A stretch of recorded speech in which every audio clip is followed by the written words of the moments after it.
Welcome to another Unwinding with Fiber and Fabric. As you can see, I'm going to do a little spinning today. This is fiber that I blended up a few weeks back. You can see it in my blending board video that I did. I'm finally getting around to spinning it. I'm trying to spin it up the rest of it. There hasn't been a huge demand for it yet. My daughter isn't ready to start piecing together all of her blocks, her granny squares. So instead, I've been working on a baby quilt and a quilt for my daughter. The quilt for my daughter was one that I started many years ago. I bought the fabric many years ago with her. I constructed it just before I moved from Colorado to Virginia. But it wasn't a huge need for it because my daughter was going into the Peace Corps and we thought she would be in a foreign country for a very long time, or at least a while. But thanks to the wonderful world we live in today, she's home, and it's nearing the 1-year anniversary of when she was evacuated from the Peace Corps, and I thought it would be appropriate to finish this quilt for her. And hopefully it will join her on a new chapter of her life when sometime, we hope, in the year 2021, she is able to get her own place again and live as an independent, semi-independent adult. I say semi-independent because whether my kids are in foreign lands or right next door or even in my house, there's not many days I go by where I'm not chatting with them. The great wonders of technology allow me to share in their world no matter where they're at. And it's something that I have felt really blessed with these past, I think it's almost been 7 years. It'll be about, I think this spring it'll be 7 years since one of my kids first left the home, flew the coop, you might say, for the first time. It's strange to think how much time has passed and how many things have changed and how much they've grown. But through technology, I've been able to watch that. I've been able to participate in that. And that's actually been what I've been thinking about a lot this week. And as I was getting ready to sit down and spin, it's one of the things I thought a great deal about is how technology, it really can help us stay connected even in this time where we need to physically distance and we don't want to socially distance. So I have to occasionally pull my wheel back towards me because it pushes away. Even with grippers on the floor and everything, it will slide. But yeah, so we are people that want to socially connect. We want to stay connected. As knitters, as spinners, as quilters, as moms and dads and siblings and just friends. We want to stay connected. And so technology has made it so that we can get together virtually, even if we can't get together in front of the fire. And I've been thinking a lot about that this week, especially as I see all the reports of people really struggling because of here in the United States, we've had a tremendous cold front that has just devastated certain areas and caused huge power outages, causing people to really struggle.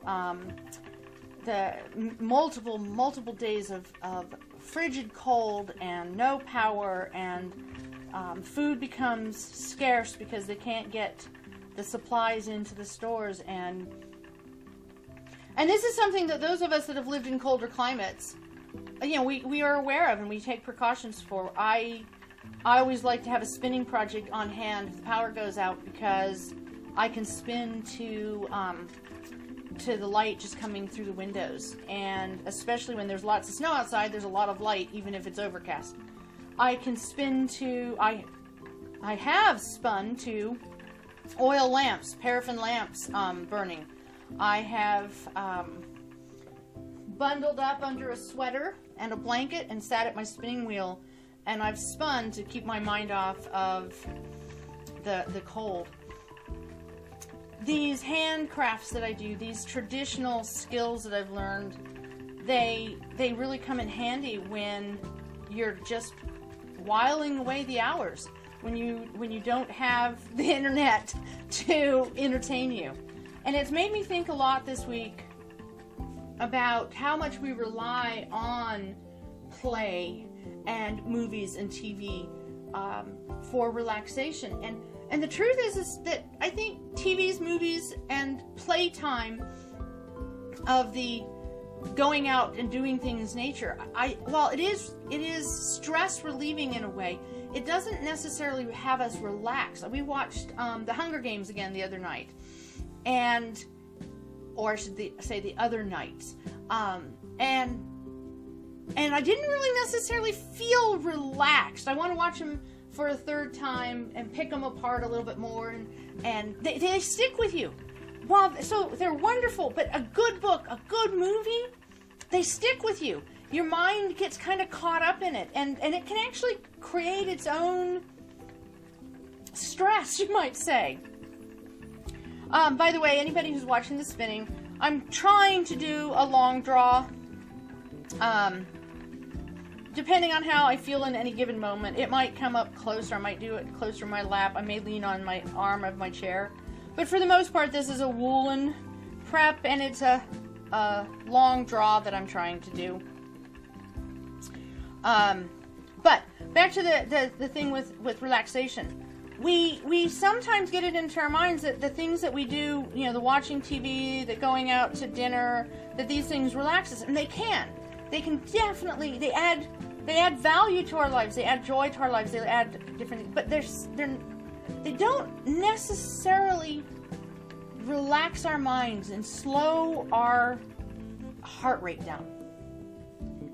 And when the power goes out and I sit at a spinning wheel and spin, it becomes impossible to not notice the huge difference between what we call stress relief activities and what we call relaxation and true hypnotic, repetitious relaxation. When our breathing slows, when our mind calms, it's meditation. And for me, spinning, especially in that type of environment, can be very meditative. And the notion that the power is out, the notion that it's getting cold, the notion that I can't have control over so many things, that can be very stressful. And I have huge empathy for the people who are experiencing power outage with freezing temperatures for the first time. It's not something to laugh about. It's not something to joke about. If you haven't experienced it, it's frightening. It's stressful. It's something that takes a little getting used to. I know that I have a time limit. I start losing my sense of peace and calm after so many hours, days of cold temperatures without power. Even if I have made sure that all of my devices are charged and that we, even now we have a generator. The generator doesn't get everything running. It keeps things from spoiling, pretty much. So I have a lot of empathy for people, but I hope that when we look at these crises that seem to be coming one after another for the human race, I hope people are taking the time to recognize the positives that we are learning from this.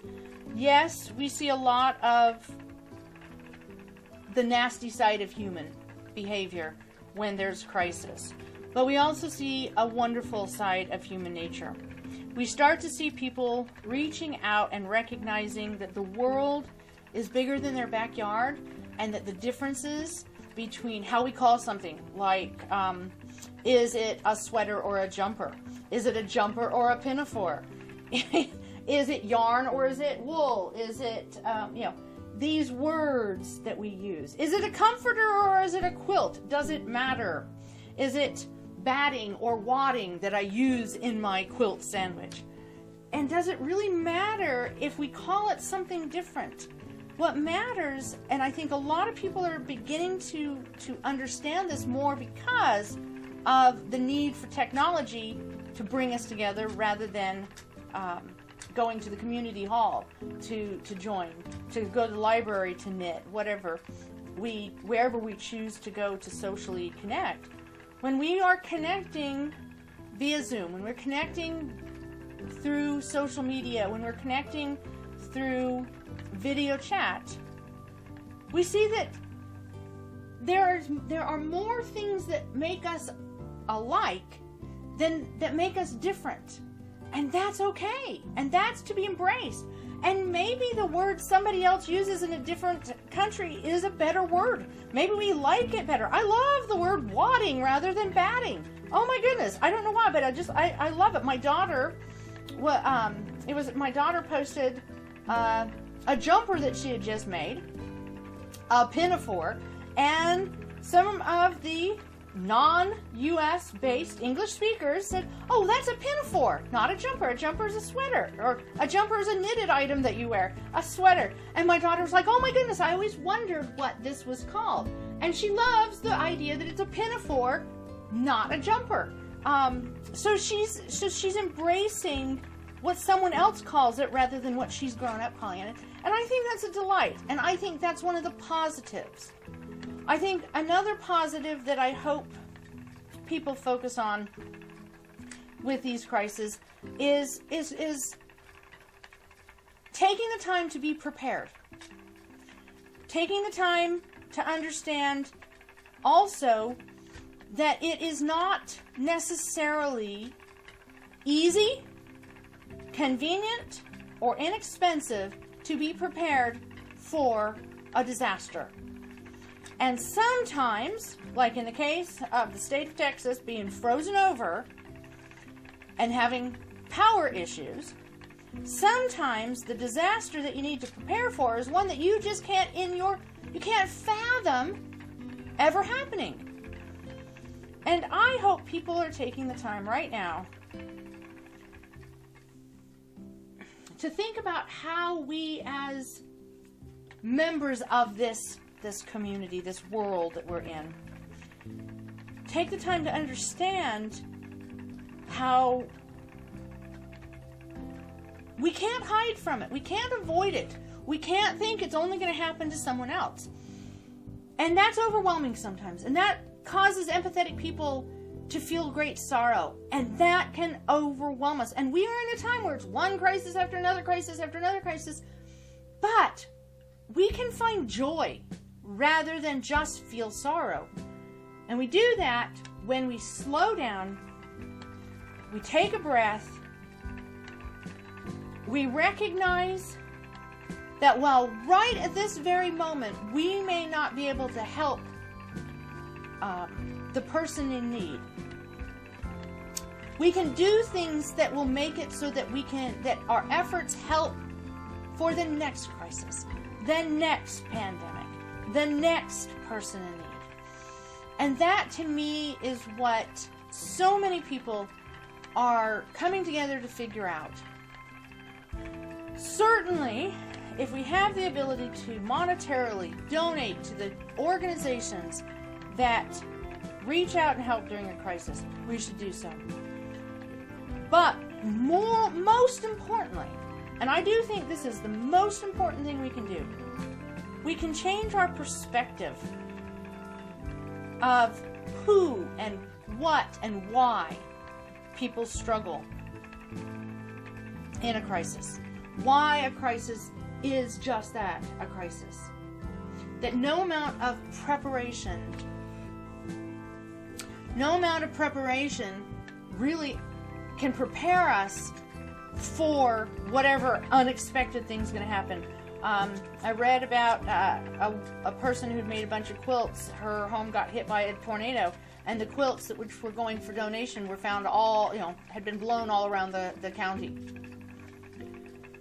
If that happened and is followed up by the ice storms, your preparation level isn't really going to help you. And that's something I keep, you have to keep in mind. You prepare But sometimes, and as in the case of one of my knitting friends, when you prepare, but the disaster destroys your preparation, you're still one of those people that need help. You need the assistance. And I think that this one friend I'm thinking of, actually a few that are in this situation, and they all have these qualities. They have learned through life that while they can't always prepare for the disaster, they can prepare their attitude for a disaster. And I love being my whole life, it seems that I've been so blessed with knowing people who are substantially older than I am. And now that I'm getting older, I'm being blessed with knowing people substantially younger. But I've always been blessed with knowing people substantially older than I am and getting their perspective on how to face a crisis, how to face the unplanned events in our lives. And their attitudes are wonderful. They still find joy. They still seek ways to overcome the sorrow that they feel because they're empathetic people. They find ways to help the next person, pass it forward, share their skill, share their knowledge, share their experience, testify of the things that have helped them get through. And I worry greatly for my friends that are without power and without water, and now some are facing some food crisis. I worry for them. But the ones that have lived through these things before are doing so now with a same determined, resilient joy. My younger friends who are living through this for their first time do seem to be trying to find a way to have joy. And that's something that I find is often a connecting thread between the people I know in these handcraft, these fiber arts world that I so enjoy, that my society that I belong to. And I think it is connected. I think we learn, like I was saying, when the power goes out and we sit and find peace and spin. I think I was saying in this, I've had technological difficulties today, so I've lost track of which take I'm in. But sitting at a spinning wheel when the power is out, it gives me peace. It focuses my mind. And it helps me remember to breathe.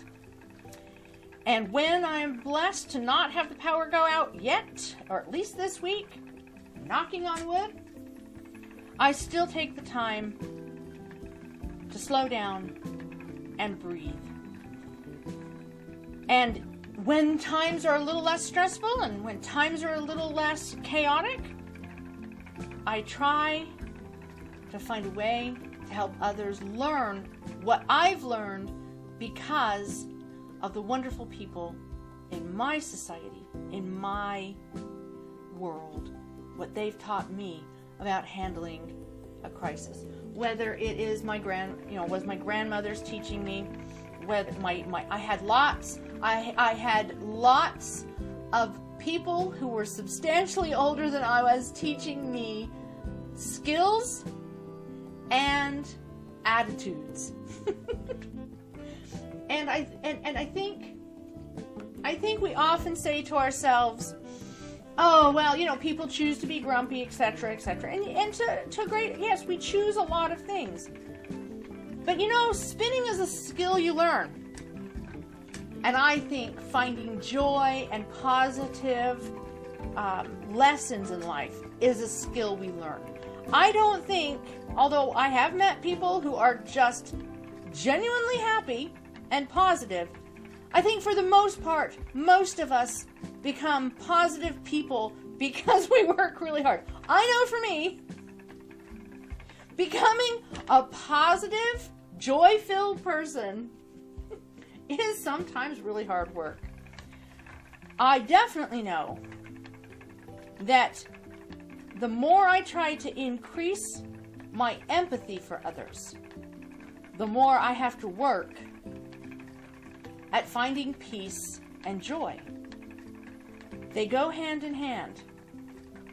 If I want to be an empathetic person who cares for and helps others, I have to be a person who learns the skill of finding positive lessons in a negative time.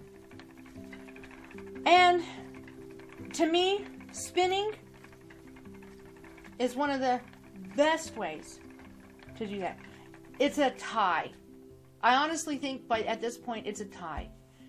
Quilting on one hand, spinning on the other hand, they vie for top place in the thing that brings me peace and joy in a chaotic world. And they both require skill.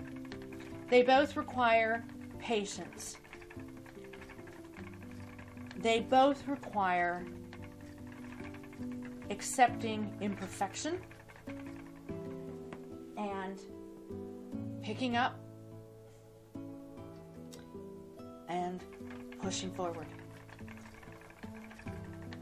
Both my quilting and my spinning. I like knitting. I like crochet. I like making doll clothes.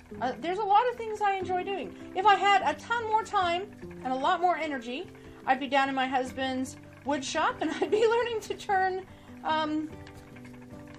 crochet hooks, etc.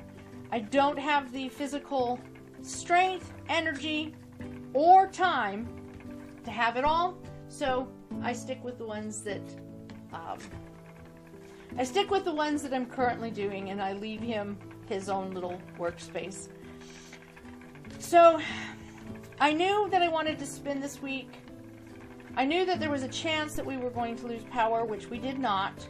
We did get pretty icy and cold yesterday, but I knew that I wanted to spin this week.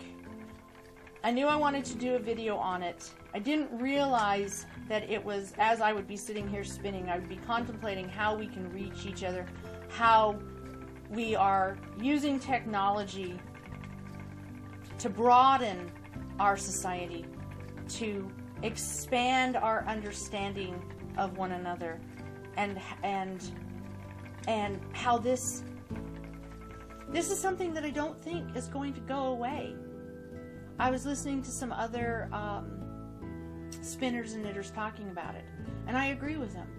I don't think that when we all have the ability to go back to our community centers and spin and knit together or quilt together, I don't think we're going to stop our virtual connections. I hope that we don't stop our virtual connections, because right now, if I want to be in a quilting group or a spinning group or a knitting group, there's a good chance I'm going to be in a group with people from around the world. Distance doesn't stop me. Distance doesn't interfere. Other than time differences, distance is not an inhibitor in the modern world. So I hope that we don't go back. I hope that we go forward. I hope that we blend the good things of the past with the good things of the present and make it a better future for us. Spinning is one of those things, as people say, well, why in the world do you spin your own yarn? You can just go, I love always the favorite statement, you can always just go down to Walmart and buy some yarn.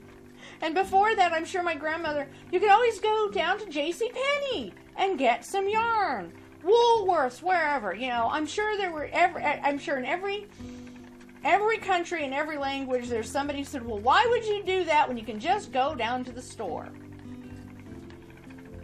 And people still knit, and people still quilted, and people still crafted. And I have a cat that's thinking he's going to try to jump in front of my camera. So I apologize if everything goes haywire. But I am sure that there have always been people, and will always be people, who question why in the world you do it. Well, we connect the good things of the past with the good things of the present in order to make a better future. And that's what I'm doing when I spin. That's what I'm doing when I knit. That's what I'm doing when I quilt. It is not saving me money. It is not making it faster. But it brings me peace. And the recipient of either the item I make or the skill that I pass on, that recipient is receiving a gift that is much more valuable than what I can go down to Walmart or JCPenney's and purchase. And the gift I am giving to myself, allowing myself the time to learn the skill, allowing myself the time to work through the skill building, the time that I allow myself these moments of quiet. That gift is certainly much more valuable than any price tag I can put on the item that is finished. So I think I'll wrap up. As I said, I had some technical issues, so I've been sitting in front of a camera spinning for quite some time. And I think it's time for me to move on while I still have the light that I do have and before my other housemates return home. I want to leave with this cute little story. Yesterday, I believe it was yesterday, before my husband, he's currently working evenings right now, and so he was going to work later. I told my husband I was going to do a spinning video today when he was at work and when my daughter is at work. And so all I have to deal with is worrying about the cats in front of the camera. And he was like, oh, excellent. Yes, you need to do more spinning because you need to get all of that fiber spun up so that I can move the car in the garage. Because currently, some of the space in the garage that my car would go is taken up with my buckets of wool. And I'm going to show a picture here because occasionally people will ask me how I store my fleece. And I found when I lived in Colorado that storing them in these buckets worked really well. Because each 5-gallon bucket holds about a half a fleece of the type of fleece I was getting. 2 to 3 pounds of fiber can be squished into one of these buckets really easily. And I label the outside with wax crayons. Works really well. They seal. I get lids that are easy to come on and off so I'm not hurting my hands. But my husband's teasing me. He knows very well that the reason my car's not in a garage is not because of all of my wool and fiber and fabric. It's because we still house the majority of our adult children's stuff because our son and daughter have chosen to pursue service-oriented careers, and that meant that for the time being, we've been housing all their stuff. We're hoping in 2021 that changes, that my daughter gets into her first apartment.